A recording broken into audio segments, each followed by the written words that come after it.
안녕하세요. 결혼 2년차, 세상 물정 모르고 아직 시댁이고 남편이고 다 좋아 죽겠어야 하는 20대 새댁입니다. 하지만 저는 결혼하고부터 지금껏 유튜브에 미쳐서는 하나뿐인 20대 며느리 등골 빨아먹으려 한 시어머니 때문에 미쳐버리려 하는 새댁이랍니다. 제 사연 좀 들어봐 주세요. 저는 2개월 전 죄다 마스크를 쓴 하객들 사이에서 남편과 죄인처럼 웨딩마치를 올렸어요. 당시 코로나로 결혼식을 해야 하냐며 오기 싫은 내색을 비추신 분들도 많이 계셨고, 제 지인들 중에서는 이 시국에 결혼이냐고 실제 불참까지 선언하시는 등 결혼하는데 주변 사람들 눈치 보고 불편하고 또 너무 죄송스러워서 정말 드레스 입고 식장에 입장하던 그 순간은 태어나 가장 수치스럽고 부끄러웠던 순간이었습니다.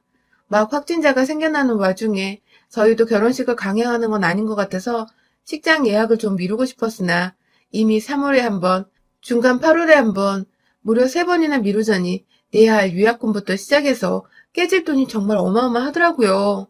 내 생애 2020년은 가장 끔찍하고 마음 졸였던 최악의 한 해였다고 자부할 수 있을 만큼 저는 결혼식 하나 때문에 평생 겪을 노화를 1년 만에 겪은 기분이었을 정도였습니다. 스트레스로 머리털까지 빠졌으니 말 다 했죠. 저와 남편은 외국에서 처음 만나 연애를 하다가 결혼을 한 건데요. 저는 유학을 하고 있었고 남편은 워킹 홀리데이로 와서 일을 하다가 비자 때문에 어쩔 수 없이 그 나라를 떠나야 했답니다. 잠깐 수창할 인연이었다면 그때 남편과 헤어지면서 영영 이별을 했겠죠. 하지만 남편이 한국에 돌아간 후에도 제가 학업을 마무리 짓고 한국으로 돌아갈 때까지도 저희는 꾸준히 연애를 이어갔고 결국 7년 정도의 열애 끝에 우리는 찐 사랑인가 보다 하는 확신에 서른이 되기 전 결혼부터 한 거예요. 남편은 한국에서 꾸준히 학교 생활을 했으니 친구도 많고 지인도 많았지만 저의 경우는 대부분의 학창시절 친구들이 제가 살던 나라에 있을 뿐만 아니라 한국에서도 사귄 사람들의 경우 직장으로 얽힌 지인들이 대부분이었던지라 그리 깊지도 얕지도 않은 적당한 사이의 사람들을 제 결혼에 많이 초대를 했습니다. 그렇다 보니 코로나가 발병하고 위험한 시국이 되자 굳이 그 위험을 감수하고 결혼식에 와주겠다는 분들이 많지 않았어요. 하객분들의 마음이 너무나도 이해가 가면서도 동시에 한편으로는 왜인지 내가 한국에서 참 외롭게 살고 있다는 생각이 들어 씁쓸하고 서글프던 대목이기도 했죠. 결혼을 2차례 미루면서도 가장 하객들 눈치를 많이 볼 수밖에 없었고 결국 이번에 치른 결혼식 때도 청첩장을 다시금 드리면서 눈칫밥만 먹었답니다. 그리고 결국 눈칫밥만 받고는 하객들이 오지 않아 자리는 텅텅 비게 되었고 저희 부모님이 초대하신 친인척분들만이 겨우 자리를 메꿔주신 상황이 되었어요. 내내 마음이 불편했고 시댁에서 혹은 시댁의 지인분들이 나를 어떻게 생각하실까 싶어서 눈치만 계속 보다가 끝난 결혼식이었어요. 코로나가 다시 확산되는 것도 너무 밉고 싫었고 돈 때문에 위약금을 더 이상 물어줄 수 없다며 결혼식을 강행할 수밖에 없었던 저희의 처지도 너무 화가 났었습니다. 그리고 무엇보다 행복해야 할 결혼식이 눈치만 보며 안절부절 못하다 끝나버린 것 같아서 제 마음이 가장 불안정했어요. 그래도 어찌저찌 남편 손 붙잡고 의지하면서 결혼식을 끝냈고 연애하는 7년간 너무나도 자주 봐왔고 인사도 여러 번 드렸던 시부모님의 격렬한 축하를 받으면서 나의 제2의 인생이 드디어 시작된다고 무척이나 설레하기도 했습니다. 결혼식 하는 것까지 눈치를 받은 마당에 신혼여행까지 다녀오면 저를 완전히 확진자 혹은 전파자 취급을 하지 않을까 싶어서 직장 동료들 눈치 보며 신혼여행도 생략을 했어요. 그리고는 바로 일에 복귀를 하면서 이틀 정도 짧은 휴가를 내어 신혼집을 꾸며 나가기로 했는데요. 저의 신혼집은 남편과 제가 양가 부모님의 도움을 받아서 구한 집이며 남편 쪽이 20%, 저희 쪽이 80%의 지분으로 얻었습니다. 서울은 아니고 경의선 타면 제법 빠르게 서울로 출근을 할 수 있는 경기도에 구한 나름 새 아파트였어요.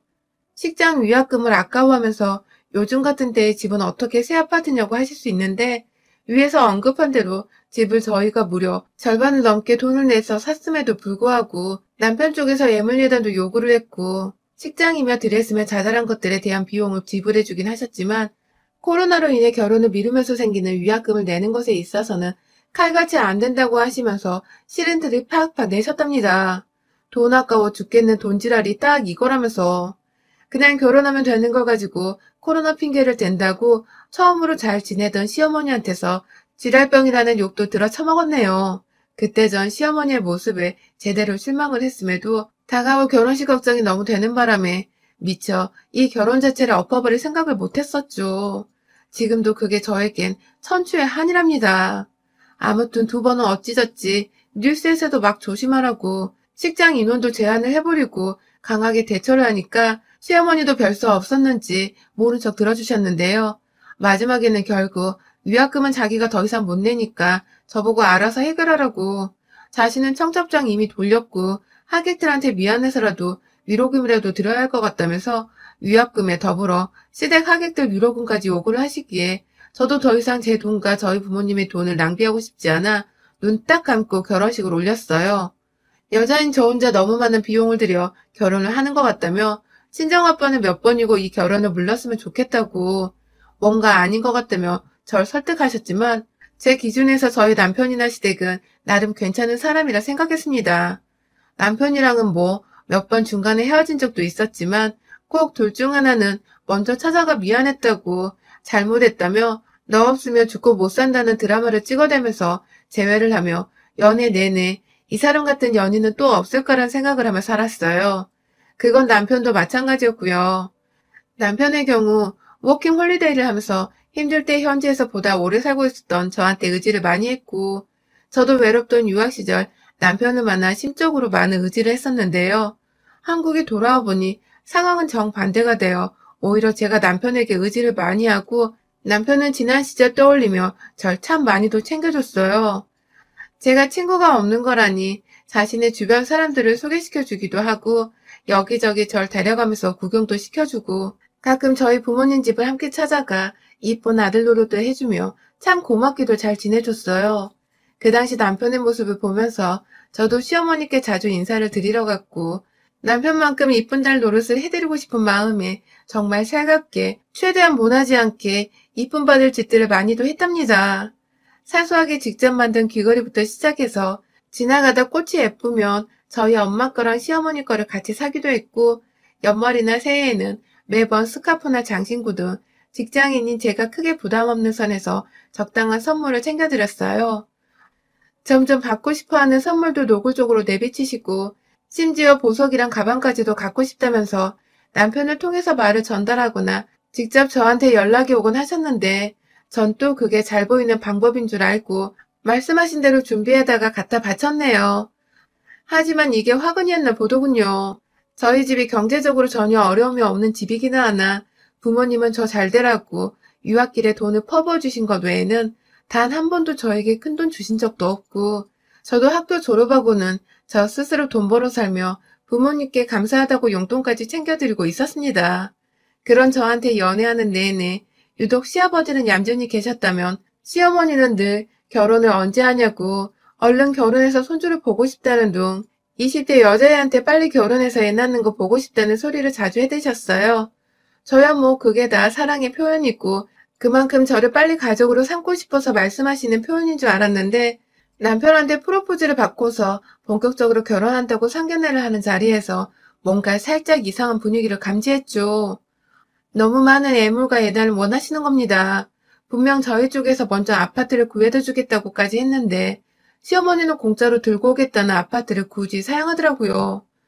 그리고는 글쎄 자신들이 일부를 대긴 할 테니까 애물 예단을 생략하지 말라고 애물 예단 걱정을 하더라고요.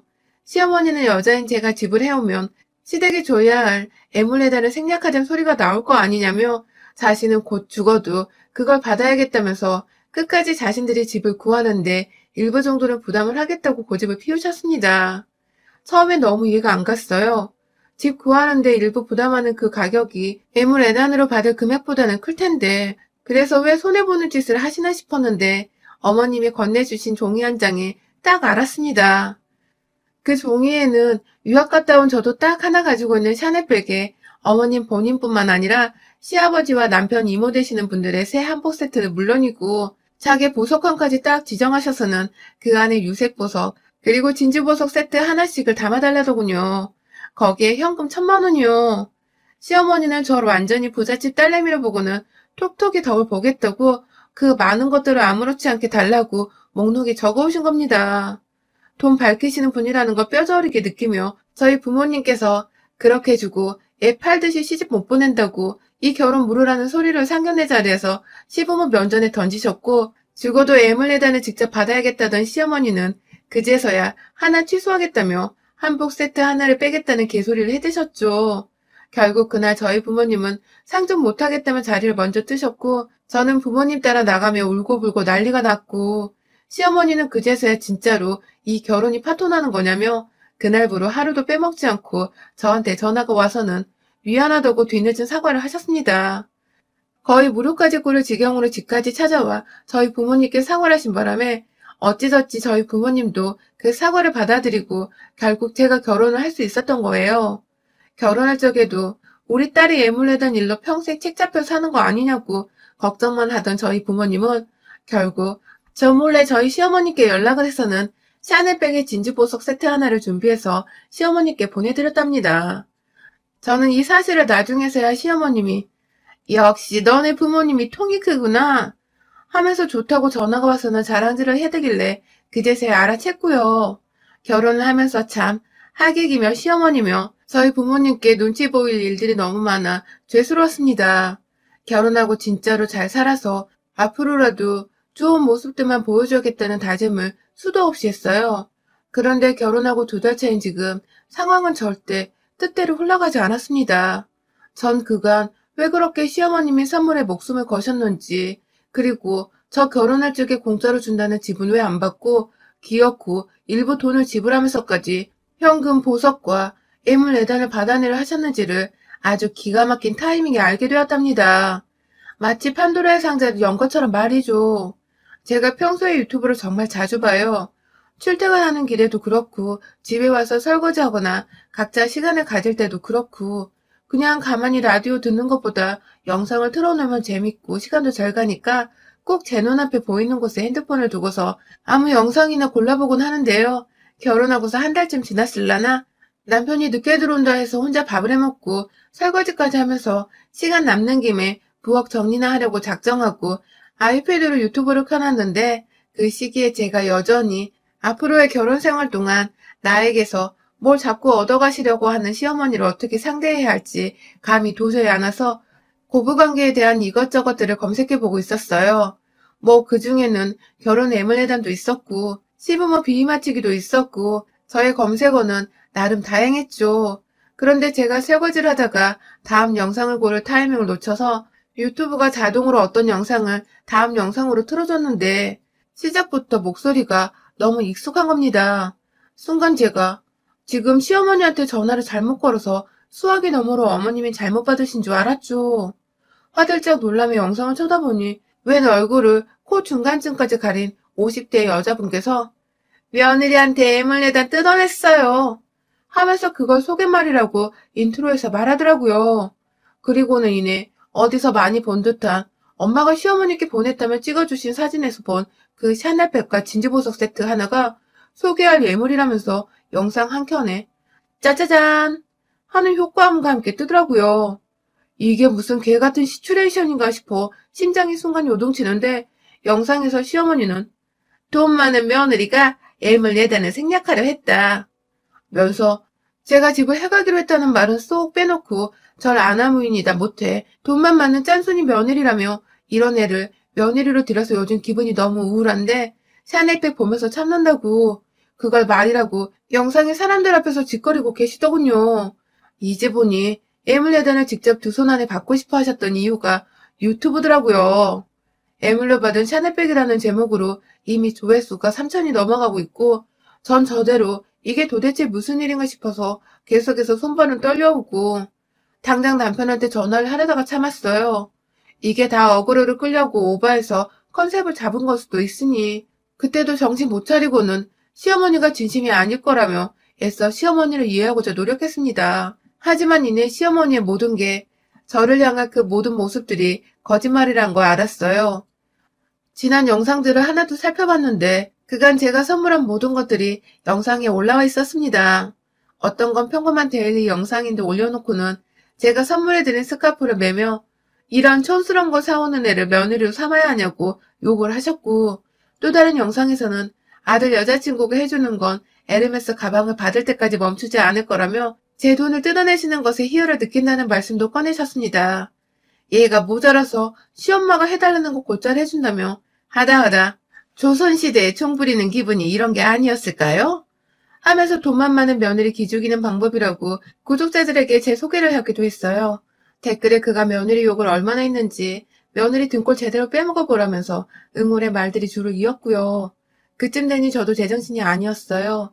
늘 살갑고 고마워하고 진심으로 예뻐해 주시던 시어머니가 비록 애물레단으로 결혼할 적에 속물 같아 보여 실망은 했어도 그간의 긴 세월 동안 쌓은 추억이 있다고 생각했는데 열받다 못해 험한 인생사에 눈물이 나더군요. 그리고 전 이걸 당장 남편한테 말을 하려고 영상 하나하나를 캡처해가면서 보던 그 순간 아, 결국 우리하고도 가장 걱정했던 일을 마주해야 했답니다. 영상에는 시어머니뿐만 아니라 제 남편까지도 등장을 한 것입니다. 시어머니가 들이미는 카메라 앞에서 가소롭게 웃던 남편은 아주 자연스럽게 얘기를 나눴어요. 누가 봐도 자기 엄마가 유튜브를 찍는 중이라는 걸 아는 아들처럼 보였죠. 업로드된 날이 결혼하기 딱 3개월 전쯤이었는데 어머니께서 네 여자친구한테 엄마 에르메스 언제 사달라고 할 거야? 라고 물어보니 남편은 가소롭게 웃으면서 엄마, 며느리 되면 곧장 털어가 줄게 하는 충격적인 발언까지 내뱉은 것이었습니다. 정말 믿는 도끼에 발등 찍힌다는 말이 딱 들어맞는 순간이었어요. 그 영상을 캡처하며 자동 자막까지 띄워놓고는 남편이 뱉는 말도 캡처했어요. 혼자 이 사태를 어떻게 해결해야 하나 싶어 머릿속이 정말 터져버릴 것 같았습니다. 결혼한 지 이제 2달인데 이혼 얘기부터 꺼내야 하나? 집은 어떻게 정리해야 하나? 주변 사람들에게 뭐라 말을 해야 하나? 아주 골때림의 연속이었죠. 그날 남편한테는 일도 티를 내지 않고 피곤한 척 먼저 잠들었어요. 다음날도 혼자 1시간 더 일찍 일어나 첫 차부터 타고는 직장으로 출근을 했죠. 도무지 돈 보고 결혼한 사기꾼들과 결혼 생활을 이어갈 수 없었던지라 일단 혼자서 오후 반차 내고서 캡처한 유튜브 영상들을 가지고 고소하려고 변호사를 찾아갔고요. 저희 부모님께도 가슴 아팠지만 사실대로 말씀드렸어요. 조용히 헤어지려고 하니 마음의 준비를 하시라고 말이죠. 사실 저희는 아직 결혼 2달 차라 혼인신고를 하지 않았습니다. 저희 아빠는 처음부터 끝까지 이 결혼을 탐탁지 않아 하셨었기에 혼인신고도 최대한 미룰 수 있으면 미루고 먼저 살아보려면서 절 결혼 전부터 가르치셨어요. 그렇다고 진짜로 아빠 말만 듣고서 의심만 하면 혼인신고를 미룬 건 아니고 신혼여행도 안 가고 신혼집 들어와 살고 있었기 때문에 정신적 여유가 없어 피치 못해 미루고 있었죠. 그런데 이게 이렇게 잭팟을 터트려 줄진 정말 몰랐네요. 그즈음 시어머니가 연락이 왔어요. 한번 보고 싶다고 둘이서 밥이라도 먹자고 하더라고요. 왜 부르냐 싶었고 솔직히 또 뭘 뜯어낼까 싶어서 마음 단단히 먹으면서 그날 바로 변호사 상담 후 어머님을 뵈러 갔어요. 밥 한 끼 사달라며 애교를 부리시길래 토 나오는 거 꾸역꾸역 참아가며 혹시나 영상 찍을까봐 핸드폰을 계속 주시하면서 고깃집으로 들어갔죠. 거기서 시어머니는 아주 본론이라며 곧장 자신의 목적을 꺼내시더군요. 사돈이 준비해주신 샤넬백이 너무 고마웠다고, 요즘 매일 그 가방만 들고 다닌다고, 그런데 요즘 너무 속상하다고, 주변 친구들은 다 에르메스 백 정도는 들어줘야 하는 거라면서 자신을 무시하고 불쌍하게 바라보는데 그게 너무 힘들어서 내 며느리 자랑도 잘 못하고 다닌다며 제 앞에서 하소연을 하더라고요. 아 진짜 고기 굽다 말고 고기판 밑에서 지글지글 피어오르던 숯불을 주둥이로 확 던져버릴 뻔했네요. 이해하는 척 하면서 어머님 힘드셨겠어요 하면서 위로를 했습니다. 그러자 어머님은 더욱 노골적으로 나도 에르메스 가방 하나쯤 사주면 안 되겠니? 라고 말씀을 하셨습니다. 하나쯤? 그 가방을 20대인 저도 꿈도 못 꾸며 안 사고 있는데 한두 푼도 아닌 그 가방을 사서 도대체 50대 아줌마가 뭐라고 다니라는 건지 이해도 안 되고 더욱이 그런 가방을 왜 지 아들한테 사달라고 안 하고 애꿎은 며느리한테 사달라고 하는지 도대체 제 머리로는 이해가 안 되더라고요. 아 물론 처음부터 끝까지 이해하기 힘든 종자였지만 말입니다. 저도 모르게 알겠다고 했어요. 제 나름대로의 복수의 칼날을 제대로 갈아드리겠다 속으로 다짐을 했어요. 구웠는데 시간 걸리니까 준비 완료되면 연락드리겠다고 이제 가봐야 할 것 같다면서 급하게 식사를 마치고는 자리를 벗어났어요. 그날부터 내내 시어머니는 하루도 빠짐없이 우리 며느리 덕에 내가 살아. 우리 며느리가 아들보다 낫다 하면서 아부떠는 말들을 짓거리셨고 저도 그 기분 최고조로 맞춰드리려고 어머님이 최고예요 하면서 맞장구를 쳐드렸습니다. 그리고는 3주쯤 지났을 때 그러니까 불과 얼마 전에 주말이었죠. 시어머니를 집으로 초대했어요. 에르메스 가방이 도착했는데 이 엄청난 걸 제대로 언박싱 해야 하는 게 아니냐며 집에서 파티를 준비할 테니 오시라고 했고 남편에게는 아예 차를 끌고 가 어머님을 모셔오라고 내보냈죠. 하지만 그날은 시어머니의 제삿날이자 남편과 영원히 쫑내는 날이었습니다. 남편이 나가자마자 차 안에서 대기하다가 집으로 들어온 저희 아빠는 시키지도 않았는데 손에 골프채를 들고 오셨어요. 그리고 곧 얼마 안 지나 시어머니가 도착했어요. 집으로 신나게 며느리한테 몇천만 원짜리 가방을 받으면서도 빈손으로 찾아온 시어머니는 가방이 어딨나, 며느리가 무슨 파티를 준비했나 막 두리번 거리시다가 저 뒤에서 골프채 하나 들고는 두 사람을 노려보고 있는 저희 아빠를 발견하자 흠칫 하셨는지 뒷걸음질을 치시더군요. 그 순간 저도 모르게 이 할망구가 도망치는 줄 알고 멱살을 잡아다가 TV 앞으로 끌고 갔어요. 뒤에서 그 상황을 보고 놀라서 뭐 하는 거야? 하며 따라 들어온 남편은 마찬가지로 저희 아빠를 발견하자마자 지 엄마랑 똑같이 뒷걸음질을 쳤고 저는 시어머니 앞에서 TV를 켰습니다. 유튜브에 띄워놓은 시엄마 채널을 켰어요. 영상 하나하나 제가 가증스럽게 생각했던 며느리한테 에르메스백을 탈 거라는 그 영상까지 옆에서 동조하는 남편의 모습이 찍힌 그 영상을 보여줬습니다. 건너편에서 아빠는 그 영상을 처음 마주하게 된 영상을 보며 화 조절이 안 되셨는지 결국 들고 있던 골프채를 남편을 향해 던져버리더니 이내 발길질을 하기 시작하셨어요. 저희 아빠 키가 180이 넘으시거든요. 남편보다 무려 5cm나 더 큰 체격 좋으신 분이신데 아빠 발길질과 주먹질에 남편은 정말 예상치도 못하게 맥없이 쓰러지더라고요. 제 앞에서 여전히 멱살 잡혔던 시어머니는 잘못했다고 그냥 유튜브니까 구독자 수 얻으려고 자극적으로 한 거였다며 절대로 저게 다 사실이 아니라고 오해하지 말라며 굳이 무릎이 바닥에 닿지 않는 상태에서 애써 주저앉으려고 힘을 쓰며 결국 바닥에 주저앉아 제 앞에 머리를 조아리며 싹싹 빌었습니다. 아, 이런 게 바로 조선시대 종부리는 기분이구나 하면서 시어머니가 영상에서 했던 말을 기억해내 저도 한껏 비웃어줬죠. 한참을 머리 조아리는 시어머니를 향해 머리를 툭툭 치면서 말했어요. 네 아들 데리고 이 집에서 나가. 집 살 때 샀던 돈은 그대로 돌려줄게. 하면서 말이죠. 쫓아낸다는 말에 치를 떨며 일어나 누구 마음대로 집을 나갔냐며 발을 동동 구르던 시어머니. 옆에서 지의 아들은 계속 처맞고 있는데 아들은 신경도 안 쓰는지 이혼하겠다는 며느리 소리에만 노발대발하던 시어머니는 결국 제가 온라인에서 명백한 허위사실 유포에 일방적인 비방 그리고 모욕적인 표현 등을 한 죄로 고소를 할 거라고 여기다가 명백히 사실혼 관계임에도 불구하고 배우자를 향해 모욕 발언을 하는 시엄마의 행태에 동조한 혐의 등 위자료를 세게 불러서 쫓아내겠다고 하니 그제서야 아들 걱정이 되었는지 지 혼자 덮고 가겠다고 샤넬백 주겠다고 진주 보석 세트도 줄 테니 이혼은 없었던 걸로 해달라는 시엄마. 아휴 진짜 찌질하고 못나고 노망난 모질이 옆에서 저 터져서 코피 흘리면서 울고 있는 남편이나 며느리 앞에서 다시 한번 머리 조아리며 사죄하는 시엄마나 전 그만 오만정이 다 떨어져 버려서 발로 걷어차버리며 이 결혼 생활에 쪽냈습니다. 집도 다시 팔았고 남편이 준 돈만큼 다시 돌려준과 동시에 시댁으로 쳐들어가 저희가 준 샤넬백과 진주 목걸이 세트도 그대로 들고 나왔습니다. 살림살이하며 웬만한 것들은 다 저희 쪽에서 준비를 했던 거라 도무지 시댁에선 챙겨갈 것도 없더라고요. 제가 진짜 더럽게 찌질한 것들과 결혼을 했구나 싶어서 제 인생 처음으로 부모님께 부끄러워 죽고 싶었던 순간이었네요. 뭐 물론 그 결혼 철회해서 그 어느 때보다 기쁘고 통쾌한 순간이기도 했지만 말이죠. 시엄마의 별났던 유튜브는 그날 제가 고소 어쩌고 하니까 집으로 돌아가자마자 바로 삭제를 해버렸더군요. 아직도 시뻘건 입술에 웃고 있는 자신의 프로필 사진은 보이지만 영상은 하나도 남겨져 있지 않고 사라졌답니다. 참, 연말까지 별나고도 억수로 운 나쁜 일들 때문에 머리가 지끈거렸지만 어찌저찌 남편과도 그리고 제 등골만 빼먹으려 한 시엄마와도 영영 작별 인사를 했습니다. 올 한 해는 부디 남자 때문에 그리고 괜한 시댁 어른 때문에 속 끓일 일은 없을 것 같아 벌써부터 운수대통 하려는 듯 예감이 좋네요. 여러분도 올해는 작년보다 더 나은 속 끓였던 일들은 말끔히 해소가 되고 마음 편히 지내는 한 해가 되시길요. 여러분의 생각은 댓글로 남겨주세요. 오늘도 시청해주셔서 정말 감사합니다.